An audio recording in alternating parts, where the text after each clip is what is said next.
Well, hello again, everyone, and welcome back to Love and Law. My name is Virginia Warren. I'm a lawyer and conflict alchemist and the co-founder of the organisation called Lawyers for Love. At Lawyers for Love, we see that the legal system in its present form uses fear-based techniques to solve problems. Lawyers for Love say to solve a problem, you need a higher level of consciousness than that was used to create the conflict. That consciousness, we say, is based in love. We say this as lovers of the essence consciousness, or Leotech for short. In these live broadcasts, we're showcasing amazing lawyers globally who are bringing their own style of love into legal practice and the legal system. And today it gives me great pleasure to introduce a real influencer in the legal wellness space, Lara Wentworth. Oh, and we have Echo here, and you'll meet Echo shortly, no doubt. So welcome to Echo. Lara entered law school in 2002. She was young and looking for ways to make her mark in the world. She was excited to be part of an old profession that was well established. Lara was a good student, a good daughter, and she followed recommendations and advice. Do law, they said. It's a good career, they said. So she did. Love is one of Lara's core values, and she quickly discovered that love does not have a place in the way we practice law, the way we interact with our clients and our colleagues, and more importantly, love is not valued for ourselves as lawyers as we prioritise work, money, reputations, pleasing others, perfectionism, and the list goes on. This led to a great deal of pain and mental health issues for Lara as she denied herself love from the inside out and from the outside in, thinking that that was the way to be a successful lawyer. Lara grew up and matured emotionally and mentally and realised that love is at the core of all our needs and motivations and is the missing link in our practice. She now does that by coaching lawyers to become more aware, more connected, more aligned, and more congruent. A balanced lawyer is in a much better position to bring love into their legal practice. So true. Lara says we need to bring love to ourselves first, however. She feels like for the last 4 years of her career have been absolutely mind-blowing as she's totally reshaped her life and aligned her focus to live in line with what's most important to her. This has allowed Lara to be truly who she was meant to be and contribute to the legal world and profession that she loves so dearly. So welcome, Lara. It's so awesome to have you here. I just love it that you're here with a friend. You brought a friend. Yes, this is my bird Echo. I'll just bring him down so people can see where the noise is coming from. Yeah. Oh, it is just blessed me with something on my leg there. I think, children and animals, what do they say? Yeah, that's very unpredictable. So that's who you will hear squawking in the background. It's not me. it's and Echo. It's beautiful, you see. This is more natural. This is more who we are, and this is real life. We're not pretending. We were laughing before we got on, saying like, is everything right? Is our makeup, everything right? Everything's right in this box. Outside of it, no. Doesn't matter. Then in comes Echo. That's right, because we're putting this facade on for the world half the time, and things. Just let's keep it real because I love it. Little hands poking in. That's cute. So, tell me, Lara, how did you get into law in the first place? By being a good girl and doing what you were told. But tell me the story about getting into law school. Law. How did that all feel for you? So I'm the eldest of 5 children, and my parents were, we immigrated from Jordan a long time ago now, 1989, and I was, the pride and joy of my family. So when I was in year 10, I was really good at debating, and I was very good at public speaking. And I remember my English teacher saying to me, you'd make a really good lawyer. And that kind of stuck. And I remember going home and telling my mum, and there was this twinkle in her eye, like, oh, we've got something. We're on to something.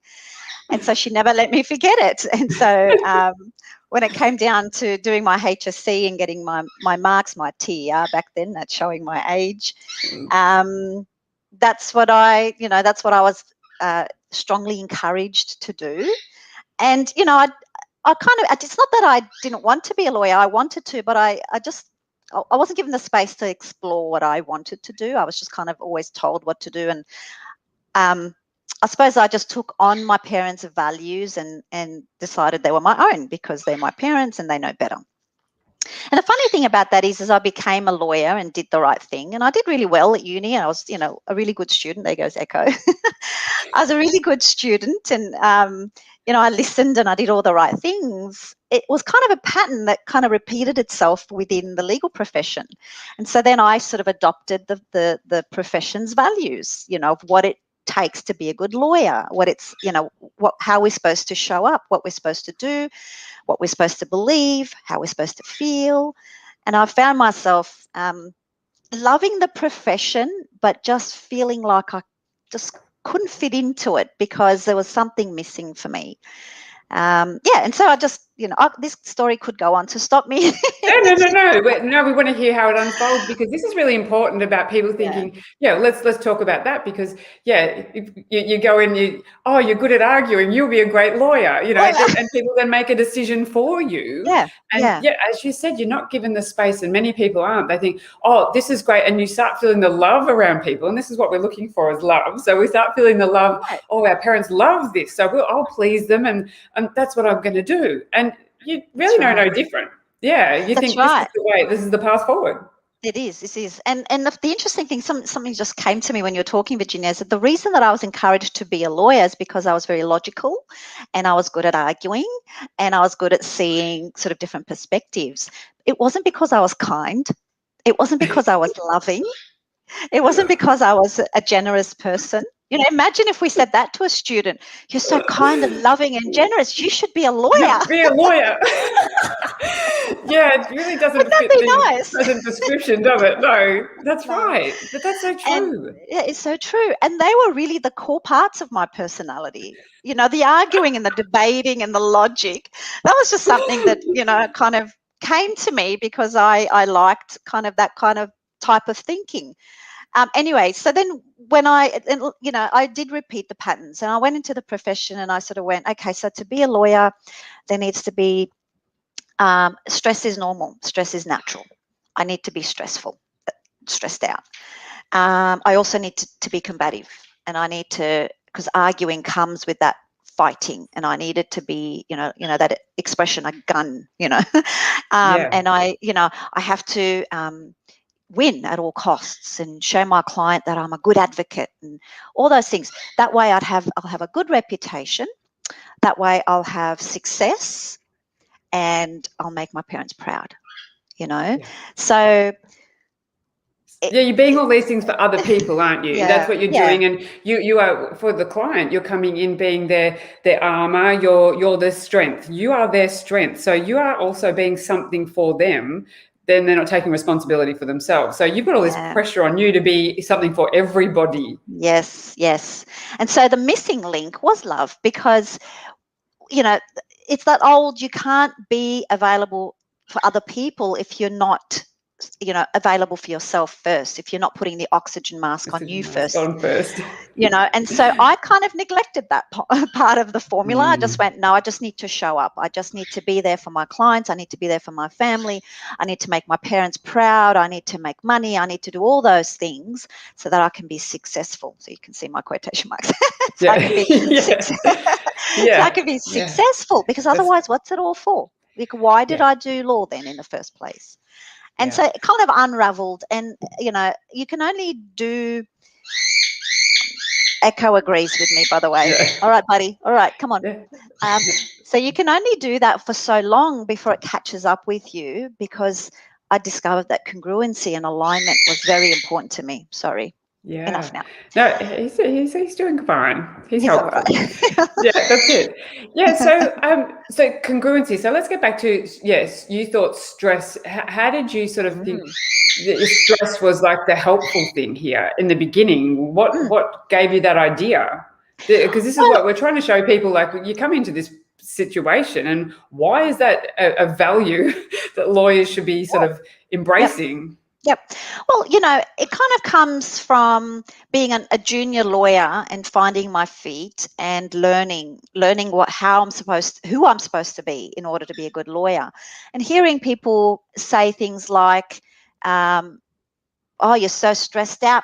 Welcome to the profession. Welcome to the law. I'm so overwhelmed and I'm so busy and I don't know where to start." That's what it's all about. You're in the right place. You made it. Yeah, you're part of the team. Exactly. And you hear that long enough, you start to believe it, and you start to then behave that way. It's really interesting, this whole belief that we have as a collective that in order for us to be good lawyers, we need to have stress, but it's not that healthy level of stress that human beings are meant to have in order to survive. It's that, we got to have that extra level, I think, that level where we're so like, how are you going? Oh, I'm so busy, so many matters, so many clients, so many days in court, so full, overworked. And then somehow we're meant to go, oh, wow, this person's a good lawyer. That's great. Yeah, that's great. Good on you. Like you're making it, Yeah. And that belief, it's interesting because no matter how we change things as lawyers on the surface, and I'm a big advocate for changing things below the waterline before we can see the actual effects above the waterline. And so a lot of the times we try to change things above the waterline. So let's change our behavior. Let's upskill. And something you said in your intro, Virginia, that I really liked is that, and you mentioned it in terms of the conflict, and it kind of applies to this as well, is that we can't always solve the same the problem on the same level that it was created. We have to delve a little bit either deeper down or higher up, but we need to go to another level of thinking, of experiencing, of showing up. And so when we sort of implement strategies and teach people how to manage stress and all that sort of stuff, we're working above. You can't see my hands. I can see them. Yeah. You're working above the waterline, right? So you're changing people's behavior.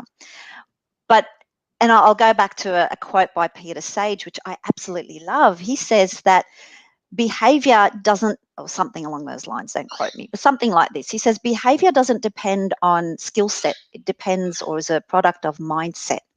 So if you give people more tools, all you're doing is giving them more without raising their consciousness. All you're doing is giving them more tools to enact the same behavior with.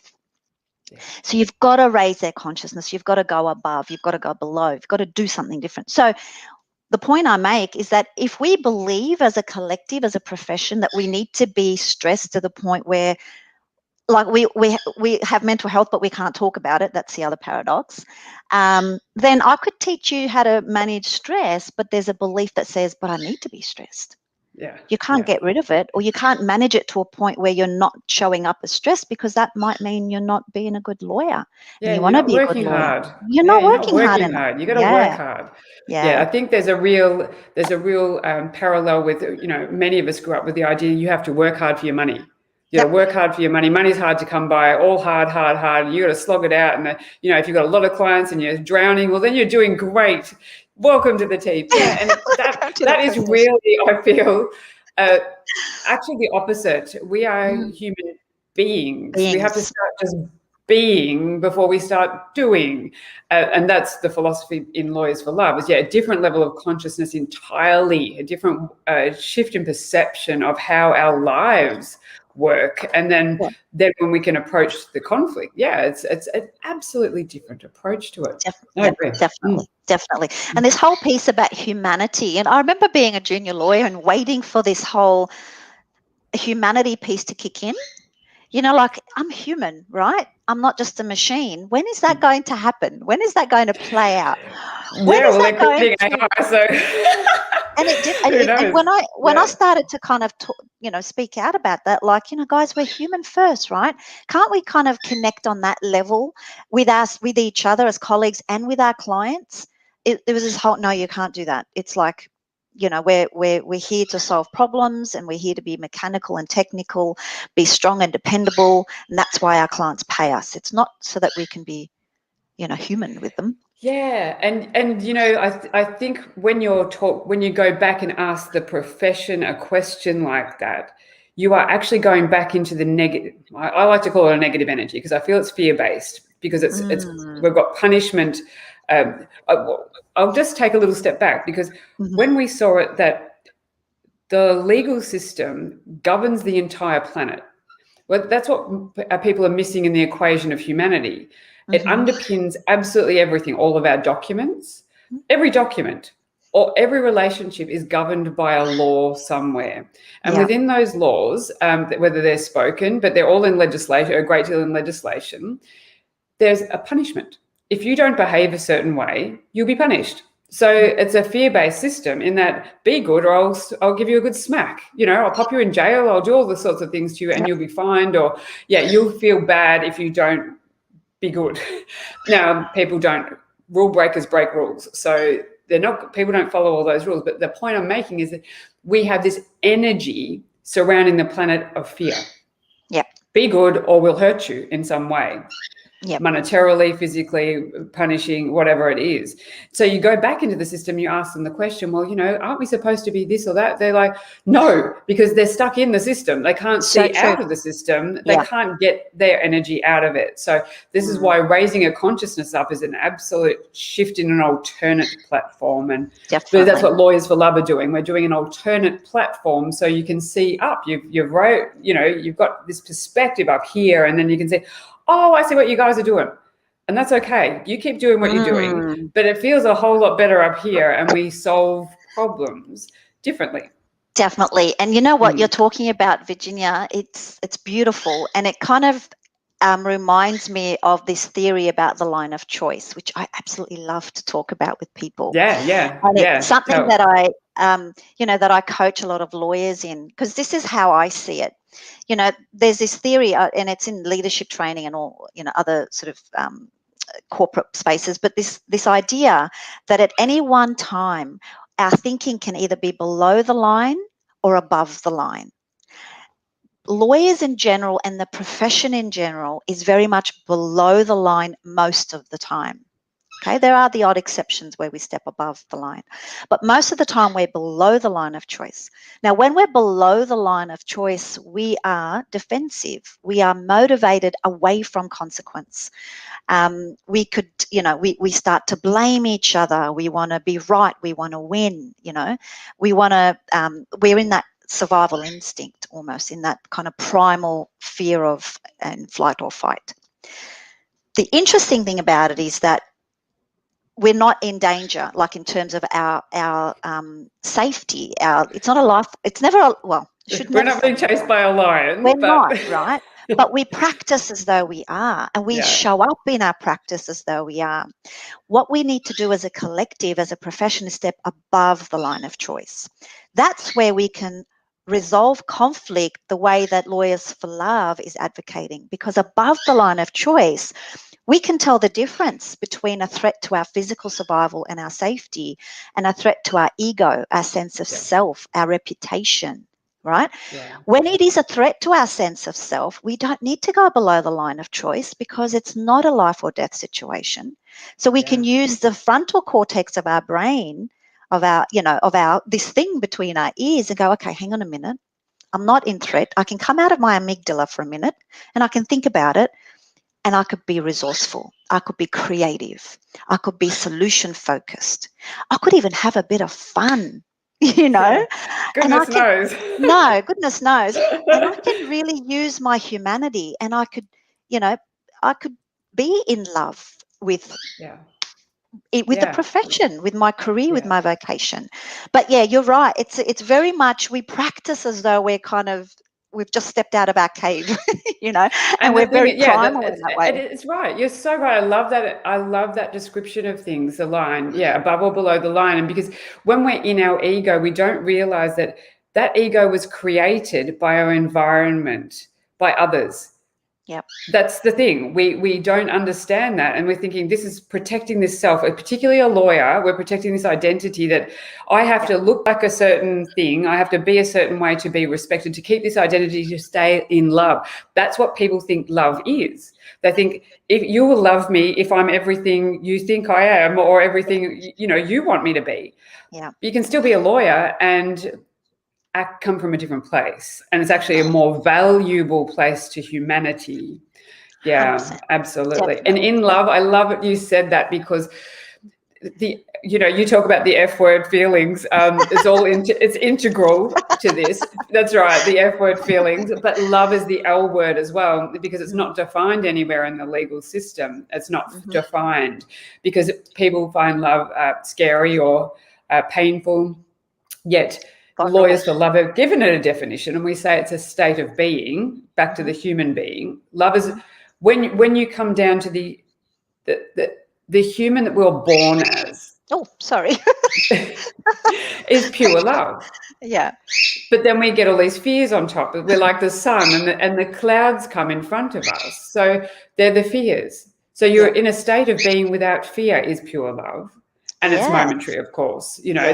That is what we see is a definition of it. So if you don't have any real fear about what people think of you or and reputation and things like that, you are operating in that higher consciousness. You have no agenda. Yeah. And it's a lovely place to get to. Not so easy for people, but particularly lawyers when they've been entrenched in this way of we're looking for danger. Lawyers are trained to look for risk, danger, what's going to go wrong in a client's their position. We're protecting them. And that's counterproductive too. It is. And that is so below the line. And that's why I say we're hardwired almost to be there, because that's what we train for. That's what we look for. And then we take it into our everyday lives. And then we kind of start to look into what can go wrong in our relationships, what can go wrong in our, whatever, with our children, with our community. And it becomes a bit of and so we sometimes, unfortunately, we lose touch with love in other aspects of our lives as well. Which is why I love doing what I do now. And, although when I was going through the motions of going to university and becoming a lawyer, there was this kind of question mark as to, really, is this what I'm meant to be doing? I always thought I needed to study psychology. I needed to put my the skill that I always felt like I was meant to connect with people. Like that was really something that I enjoyed doing. And tapping into that love almost. But, for whatever reason, I couldn't get into psychology, or my mother said I couldn't, something, I can't remember. Anyways, and I ended up in law. And so at the time I was like, okay. But now looking back, I know exactly why I did that. And it's beautiful. It's like a journey that I was meant to go on because of what I do now. And so I love that. Yeah. Everything happened. I believe there's no accident in anything ever. You have to go on a journey. If you allow, and even if it feels less than favorable, that's the ideal journey, because it's like the hero's journey again. What did you go out and discover? What did you learn about yourself? And you were telling me a little analogy before about the trees. I hadn't heard that one. Tell me about that again, because I love that. Well, we were talking about resilience, and I suppose I could tie this into my journey and why I think I needed to go through many years of being a lawyer, experiencing it from the inside and building that resilience, because I feel like now I'm in a much better position to be able to share that and show other lawyers how to do it. And the analogy that I was giving you was it's actually a real scientific experiment. I don't have the details. I didn't prepare for this, but you'll be judged. Don't worry. Off the cuff. Still love me, please. So they planted 2 trees, exact same trees. One was planted in like a dome or a greenhouse or something, away from all the elements of nature. And the same type of tree was planted outside. So, it was exposed to the wind, to the rain, to the sun, and everything else that nature had to offer. And then after a while, they noticed something interesting. The tree that was growing inside the dome would grow to sort of a very short height, and then would start to bend, like it just didn't have the strength to keep going. Whereas the tree that was planted outside against the elements, up against the wind and the sun, kept growing stronger and stronger, up high. And so that's a really beautiful example of how we need to be exposed in order to develop resilience, so that we know what it takes in order to stand strong. Yeah, and I talk about that kind of. Oh, yeah, sorry. Yes. No, I was just going to say, and really that's how I feel when I think about my journey in law and why I did, what was the purpose behind it. It was so that I can stand up tall, because only, when we can stand up tall, we can then pull other people up. Yeah. Or be shade for them, or whatever it is. Or be shade or shelter. I just absolutely, I love that. I love that analogy, because it's almost like, we think, particularly we're protecting clients, or we're protecting our children, or we're protecting things, we're keeping them safe in this by our way, we think you'll grow well if we keep you in this space. Yeah. But that's not their journey, and they have to go out and feel all the things that are out there, experience the elements. Yeah, you might lose a limb, or, you know, these things might happen to you, but you grow stronger and you'll be your unique self. That's rather than these perhaps trees in the hothouse that are all the same and they have no uniqueness about them. They're not bringing anything new to the planet. No. You know, and that is so critical. Where we're going in society, I feel that we've been shut down in the COVID situation. We've shut down to look at who we are.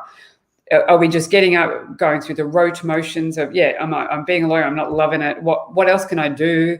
Sit with that for a moment. You know, be out of the, because I even think the system is protective, if you like, because it tells you, oh, you've got to be like this, you've got to be like that, you've got to be this to fit in. So you just stay in that space, don't you? Yeah. You do. Yeah. You stay in the space that you're supposed to stay in order to be a good lawyer and fit the mold. Yeah. But the beautiful thing about this is that you can still be a lawyer and not fit the mold. And that's what this is all about. You know, like there's nothing wrong. You're not broken if you don't think the same way. You are not broken. You're not broken if you don't feel what you should feel as a lawyer, if you don't value what they say you should value. I don't know who they are, but anyway. But, yeah, that's right. And it's just about being authentic and being yourself and living from that true place and loving that. You really just because we are also individual. We have a unique perspective, and we cannot create new things. The legal institution is so old. It's the same. Everything else has progressed, but it hasn't. What is that? What is that? I question all that. It's the fear. It's that whole being below the line thing. If we change, we might be exposed. We might be in danger. We might lose. We might something. So it's safer to stay where we are, where we're familiar, even though it means that we might be stuck there for a long time. You know, I feel that it is changing because particularly after doing this broadcast, I see so many lawyers coming to me saying, oh, this is great. You know, I want to talk about this and talk about that. And it is the shift. And I really think if the institution itself doesn't move, it will fall apart. I've said it quite a few times now because I do think it's crumbling, and particularly young lawyers coming in, they just won't put up with this nonsense. It's just like I for some reason they have this knowing that life is meant to be easy and fun, and you can still be a lawyer and help people out and do these jobs and think I'm going to make my unique contribution to society. I'm not fitting in as a little soldier in the system. I've got something to offer, and people love it.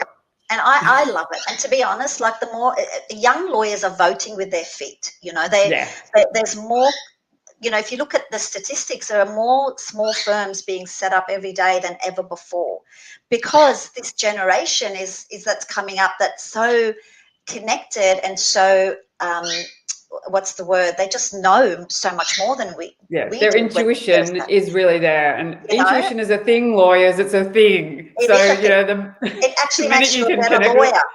It does. It absolutely does. Yeah. And so because you're being in love. Yeah. I know. We get so excited about this. It's being in love. When you're in the state of love, which is without fears, you're connecting to that knowing, that intuition is that energy has far more information in it because you get cues from everything around you, not just from a piece of paper, not from what someone just wrote, or when we're half listening to a client that's sitting in front of us and we're just taking down facts, we're not connecting to them and getting more data.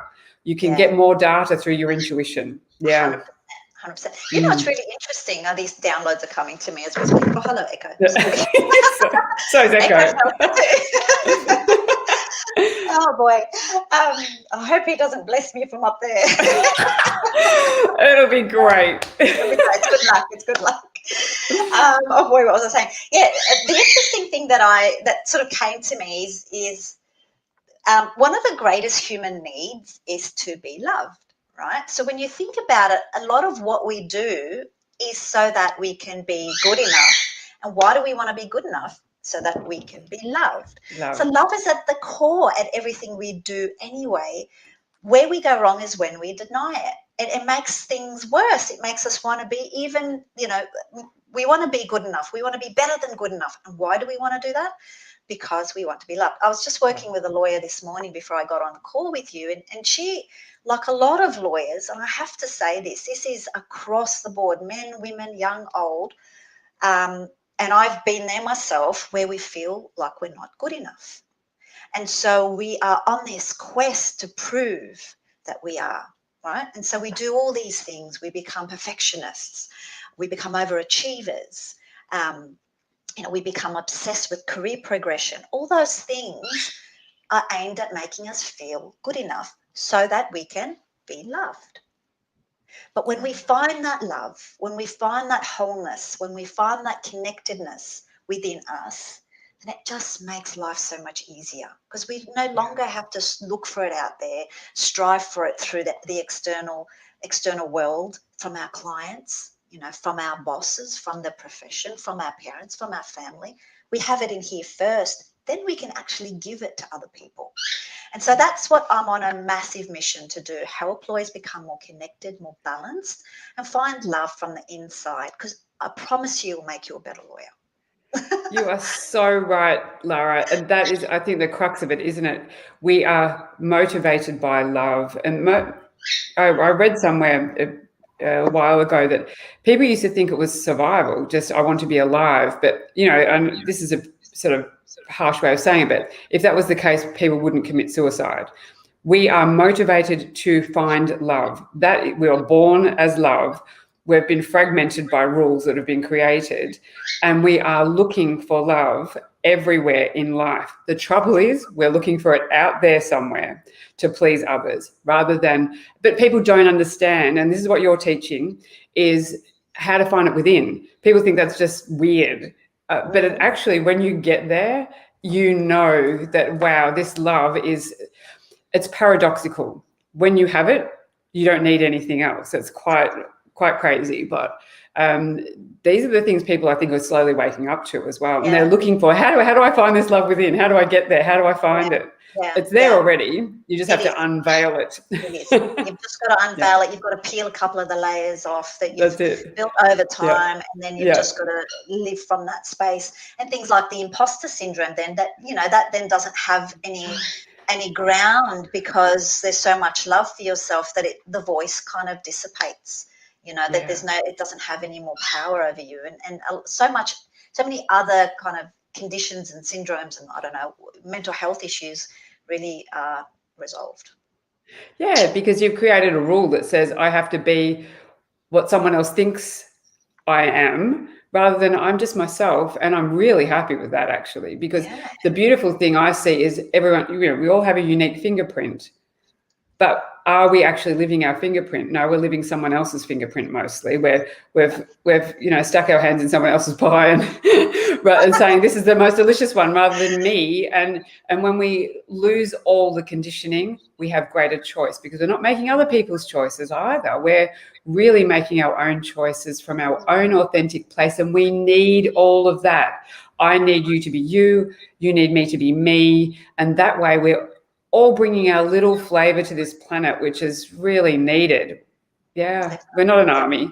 We're not.